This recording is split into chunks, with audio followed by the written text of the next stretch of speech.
je viens de me lever. Je suis un peu comme ça parce que le soir j'essaie de garder mes cheveux en hauteur pour pas qu'ils se tassent trop. Donc du coup le matin, chaque fois que je me réveille, c'est un peu la grosse surprise. Je sais pas à quoi je vais ressembler. Je ressemble à ça. Et j'ai vraiment dormi avec un polaire parce qu'en ce moment je trouve qu'il fait froid. Enfin, quand je dis froid, il fait genre... ça descend quand même jusqu'à 13 degrés, hein. J'ai vu dans la fois.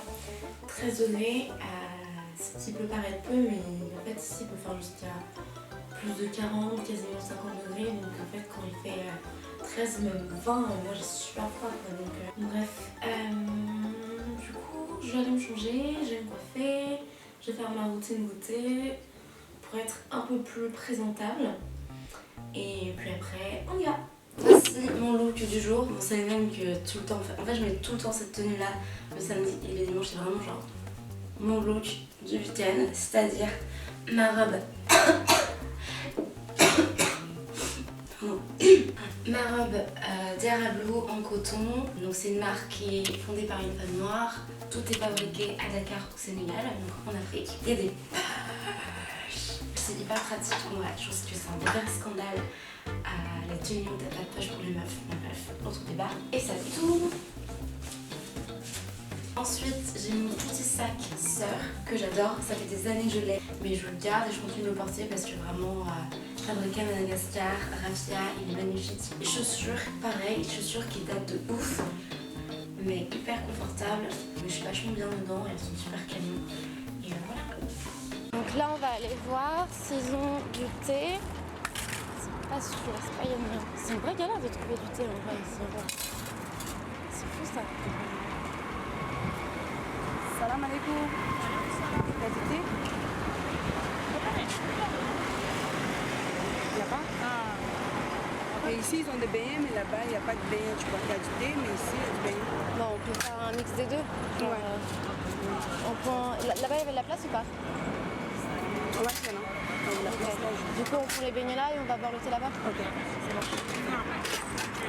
Est-ce qu'on peut avoir des beignets pour 500 francs, s'il vous plaît? 5 francs, là? Oui. 500. 500. 500.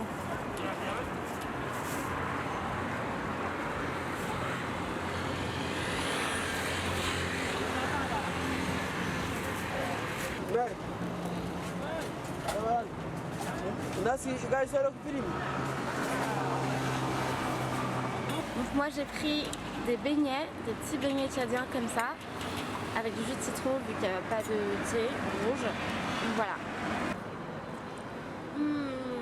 J'aime trop. C'est toute ma vie, j'adore. Petit déjeuner tchadien, beignets, thé rouge.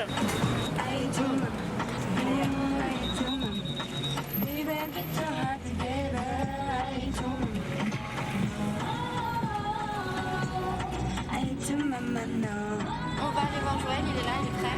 C'est parti. C'est Joël. Coucou. C'est officiel et il y aura on aura des invités et tout. Donc du coup, non, je voulais juste que tu sois ou soit toi ou ta jumelle. Un petit peu quand on se retrouve. Donc le 3 février. Mondial sans paille. En plastique. Voilà. Sans paille en plastique. C'est ça. Ouais. Et du coup, on va passer une petite journée où on va essayer de sensibiliser les gens aux effets néfastes de l'utilisation des pailles en plastique. Ouais. Et plus largement du plastique à usage unique. Ouais. Voilà. Ouais. Donc je suis trop contente de vous présenter Joël Yodeman. Je te laisse... Me présenter? Ouais. Ok, en fait, je reprends au nom de Joël Yodeman. Je suis le coordonnateur de l'ONG Espace Vert du Sahel, en abrégé EVS Tchad. EVS Tchad, en fait, c'est une ONG locale qui fait dans la promotion du développement durable, mais avec une approche basée sur l'éducation et aussi l'action, la sensibilisation et l'action des jeunes, des plus jeunes. Donc, ce que nous essayons d'outiller des enfants, hein, et nous les formons pour qu'ils deviennent des formateurs endogènes dans leur milieu, que ce soit à l'école, au sein de leur famille. C'est chaud, hein? Voilà. C'est bon? Voilà, super, ça fait plaisir. coup, c'est quoi? Citronnelle avec un peu de gingembre. Ah, j'adore. Voilà. J'espère que vous allez aimer. Classique, mais ça marche. Ouais, je prends ça tous les matins à jeun. Ouais, la tisane chaude, ça fait du bien, c'est bien pour la santé. Comment ça se fait que c'est galère de trouver du thé au Tchad là? Ce matin, on a galéré. Du thé? Il y a toujours du café, mais le thé. Parce que je pense aussi, c'est parce que dans tous les ménages, il y a du thé. Donc, Il y a du café aussi alors dans tous les ménages, non? non, pas vraiment. Ah ouais? Non, mais le thé, naturellement, tu arrives chez quelqu'un ici au Tchad, on te présente le thé. Du coup, les gens vont pas dehors pour boire du thé, quoi. Le thé, c'est comme de l'eau. Il y en a à la maison. Donc, Chez les musulmans, ça ne rate pas, hein. Toujours c'est dans le thermos. Oui, il y en a toujours. H24. Donc, du coup, je ne vois pas un Tchadien sortir avec prendre du thé, il n'y en a pas beaucoup. Ah, ok. Sauf dans certains endroits, mais tu vas boire du thé, c'est comme tu sors pour boire de l'eau. Du coup, on va où là? Ouais, on va au petit marché de Gassi. Ok, c'est bon ou pas? Non, c'est à 5 minutes à pied. Moins de 5 minutes, c'est un petit marché. Hein. Ils y vendent des produits de première nécessité. On y trouve du mil, un peu de mil, du savon, des céréales, du riz.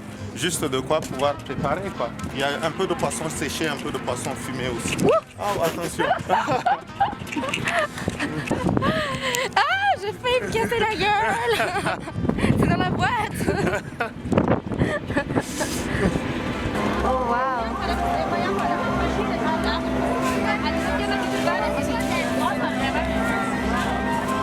C'est quoi? Aigle Ah, c'est alum, ok. En français, on appelle ça quoi là? Je connais pas bien en français. Mais sinon, c'est très bien. Ici, on les prépare. C'est très bien avec le pâte d'arachide. Attends, on joue un jeu. La personne qui en connaît le plus de trucs. Ça, c'est du tamarin. Ça, c'est du tamarin. Ouais. Ça, c'est de l'osé sec. C'est sec, ouais. Ouais. Et ça, c'est du sésame. Sésame, ouais. Ouais. Et ça, c'est le gombo sec. Gombo sec. Ça, c'est le natron. Ça, c'est le haricot. Niébé. Oui, ça, c'est le haricot. Ouais. Et ça, c'est le haricot qu'ils ont mis dans l'eau. Et après, ils ont enlevé la peau. On prépare avec ça, le gombo. Le gombo sec. Ouais. Ça, c'est quoi? Ah, ça, c'est du bissap. Oui, ça, c'est des bissap. Hibiscus. Ouais, des bissap. Piment sec, non? Oui, ça, c'est le piment sec. Ça, c'est le jam-jam sec. Aïe. Ça, c'est ail. Wouhou. Wow, ça, c'est le gombo. Ah, ça, c'est du néré. Oui, ça, c'est le néré. Hey. Et ça, c'est le gombo, là, qui est devenu en poudre. Ah, ok. Ouais, ils ont écrasé et c'est tout ça qui est devenu en Cube poudre. magie. Cube magie, ouais. Ça, c'est cube magie, tam. Ça, c'est le tchad. Ouais. Bon, on est pas mal, là, hein? Ouais. On est pas mal. Ouais. Bon, du coup, t'as ton mille. Oui, j'ai mon mil. L'idée, c'est aussi de les amener petit à petit à comprendre en fait les effets néfastes du plastique, tu vois, parce que le plastique est normalement interdit ici. La loi interdit l'utilisation des matières plastiques, Ouais. du sac en plastique, mais les gens continuent toujours à utiliser. Donc, pour appuyer en fait les mesures coercitives que le gouvernement a prises, il est important de passer par une approche éducative. Donc, c'est dans ce sens-là qu'à chaque fois quand l'occasion me le permet, j'essaie de rappeler aux gens que le plastique, c'est pas bon parce que non seulement le plastique, il pollue le sol, hein, et il pollue le sol dans la mesure où quand le plastique, par exemple, tombe sur une graine, elle étouffe la graine et l'empêche de germer. Ou bien, au cas contraire, si c'est une graine qui tombe par exemple sur un plastique, du coup, le plastique empêche les racines de se développer. Du coup, la plante meurt. Et généralement, les sacs plastiques que vous voyez peuvent mettre plus de 100 ans avant de disparaître. En plus de cela, les plastiques jouent, ils empêchent l'eau de s'infiltrer dans le sol et d'alimenter la nappe phréatique. Donc c'est aussi une des raisons pour laquelle nous avons beaucoup de cas d'inondation ici. Donc il est vraiment très important Et pour les animaux aussi.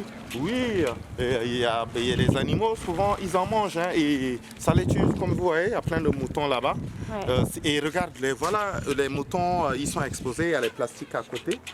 Donc du coup, si un mouton il vient à manger le sac plastique, il peut facilement mourir en fait. Ouais. Le plastique peut compliquer la digestion puisque ce n'est même pas digestible.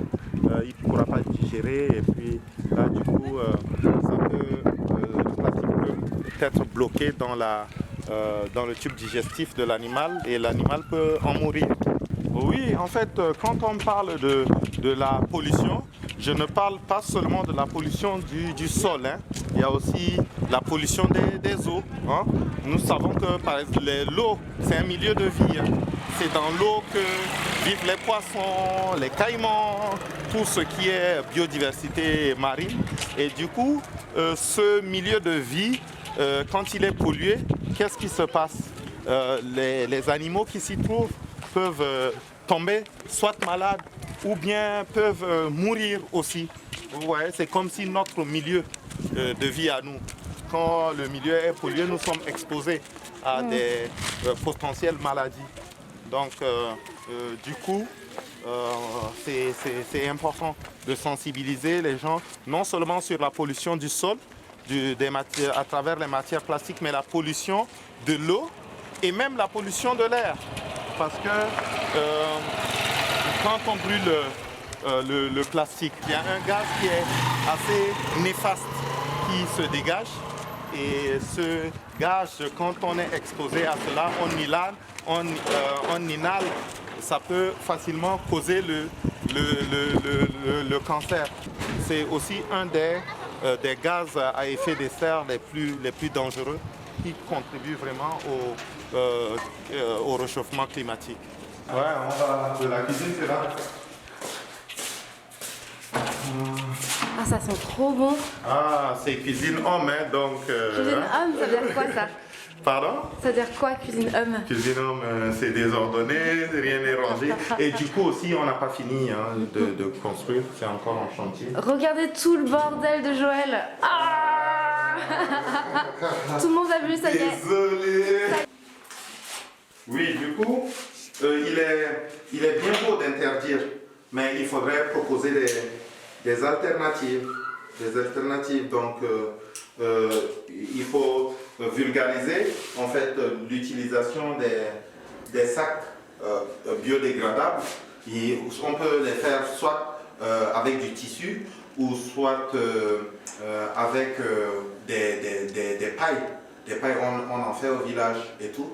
Donc ça serait bien aussi, en fait, parce que du coup, ça va donner du travail, ça va créer de l'emploi. Si c'est que on s'emploie à valoriser les sacs en paille, beaucoup de gens savent le faire, mais seulement c'est comme les Américains, les Anglais disent time consuming. Mais ça serait bien, ça va créer de l'emploi et ça va revenir moins cher et on aura aussi l'avantage pour l'environnement. Voilà, excusez-moi, j'ajoute un peu. Oh, ne regardez pas tout ce qu'il y a comme désordre là. On va regarder tout ce qu'il y a comme désordre. Je suis trop mauvaise. Voilà. C'est prêt? Yes. Vous allez adorer mes légumes. Hein?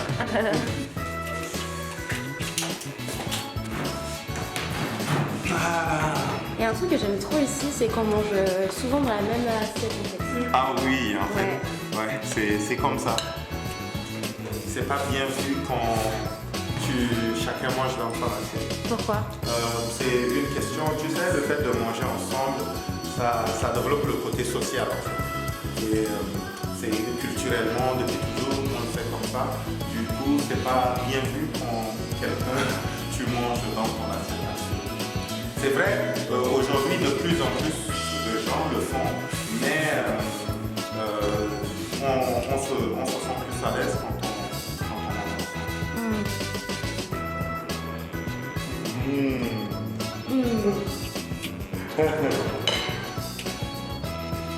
C'est bon, hein? Bon, ouais. Tu vois, c'est Chef Joël.